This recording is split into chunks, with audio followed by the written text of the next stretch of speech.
Hello everyone, this is Kassi with LDRS Creative. Today we're going to be painting some loose florals the easy way. To start out, I have already stamped the Delightful Dahlia stamp using Raven Black ink from LDRS Creative onto some LDRS Creative watercolor paper, and I am just heat setting it. This will prevent it from smearing in our next step. I'm going to put my paper on a sticky grip mat. If you don't have a sticky grip mat, you can just tape your paper to your table. You just don't want your paper moving around. Now the Delightful Dahlias do have a coordinating layered stencil. There are 3 stencils and they are numbered in the bottom corner so you know which one is which. We're going to start with the one with the most open areas. That would be stencil number 1. Now this is really easy to line up.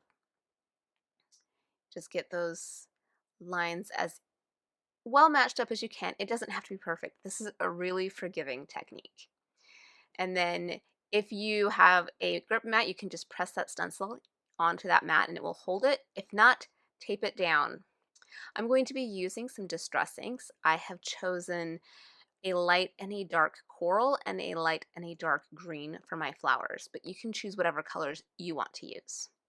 We're going to start with our lightest flower color. So for me, it's Saltwater Taffy.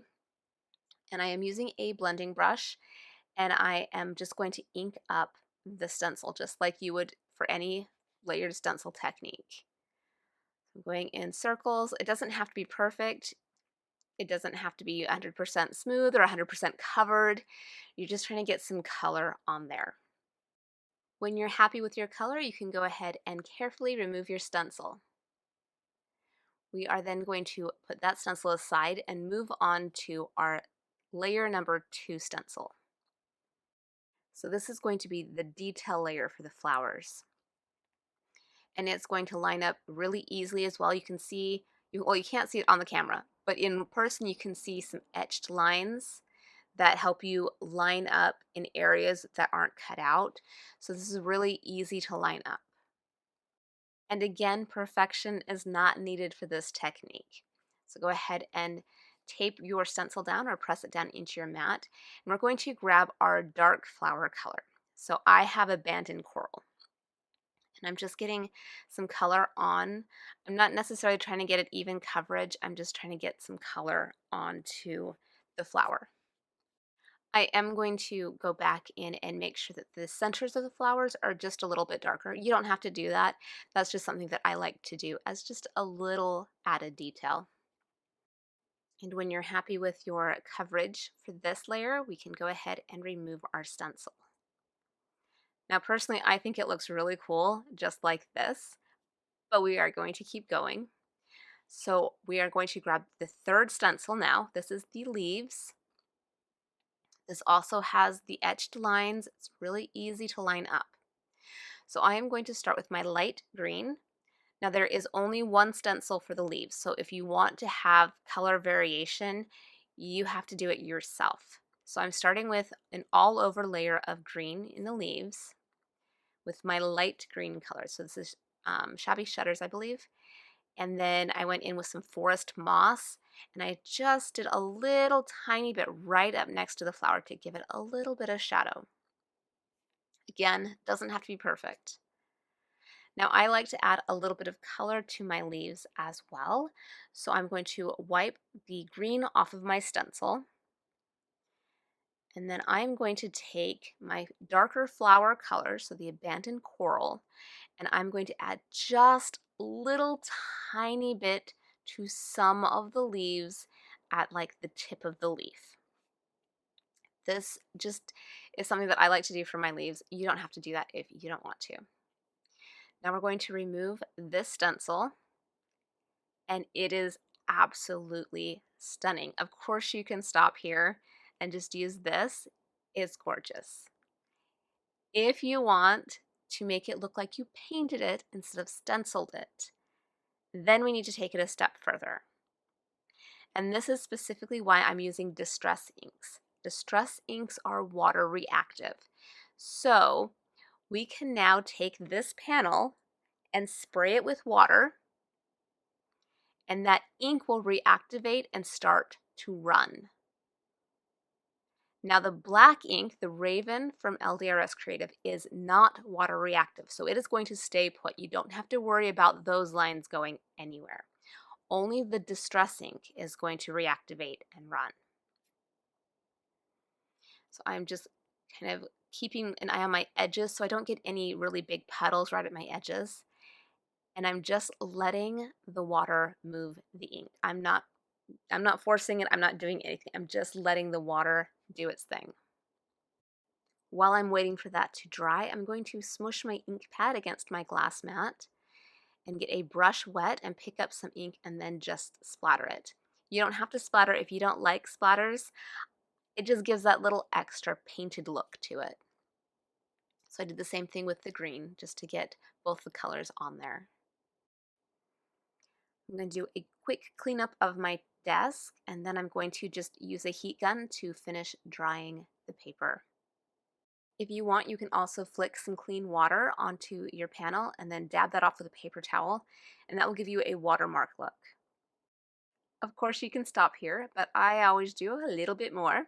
So I have some acrylic paint that I've watered down, and I'm flicking that on over my flowers. That just gives another pop of color and brings a little bit more of that white back into the paper. I like to add a very simple border to cards like this to kind of frame it. So I'm just taking a black pen and I'm hand drawing a doodled line around the edge, skipping over where the flower is. This line doesn't have to be perfect. It's just a little something that helps frame the card. You could also cut it out and layer it if you wanted. This is just my quick way of adding in just a little bit of framing. Now for the sentiment, I'm using the Hugs die from LDRS Creative. I like this die because it has both the word and the shadow die. And we're going to need that for this card. I have die cut Hugs in a black paper, but you can see that no matter where I put it, you can't really see it because the background is so busy. If you put it on the shadow layer, now you can clearly see the hugs, but it also stands out too much because so much of our background is colored that when you have that white paper, it's too much.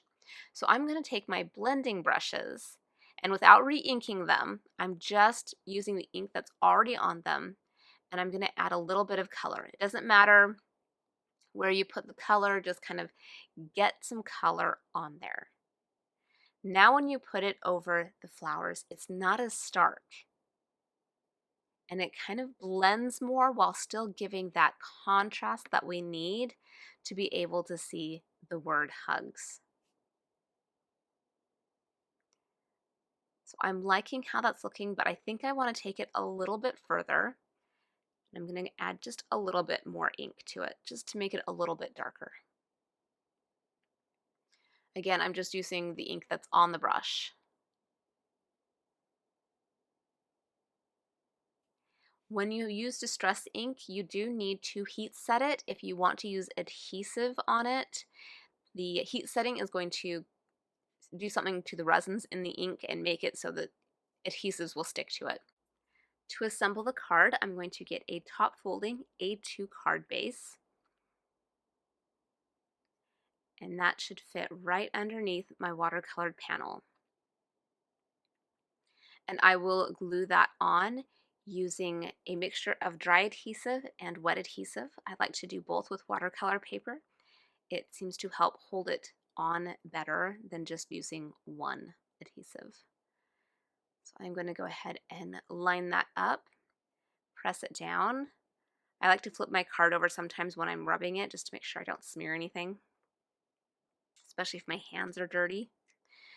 Then I'm going to add some adhesive to Hugs and add that to the shadow. This is a very thin and delicate die, so it does kind of want to bend out of shape a little bit. If you use a liquid adhesive, it gives you just a little bit of wiggle room so that you can move all the little bits and pieces into proper place. Once that's glued on, I can adhere that to my card base. I'm just going to put that in the lower corner. And that's our card finished. I hope this inspires you to pull out your inks and have some fun playing. If it does and you do try this technique, make sure you share it with us on the LDRS Creative Facebook group. You can also share on Instagram and tag us there. We love seeing what you're doing. If you have any questions, be sure to leave a comment below so that we can answer them for you. I hope you have a wonderfully creative week, and I'll see you soon.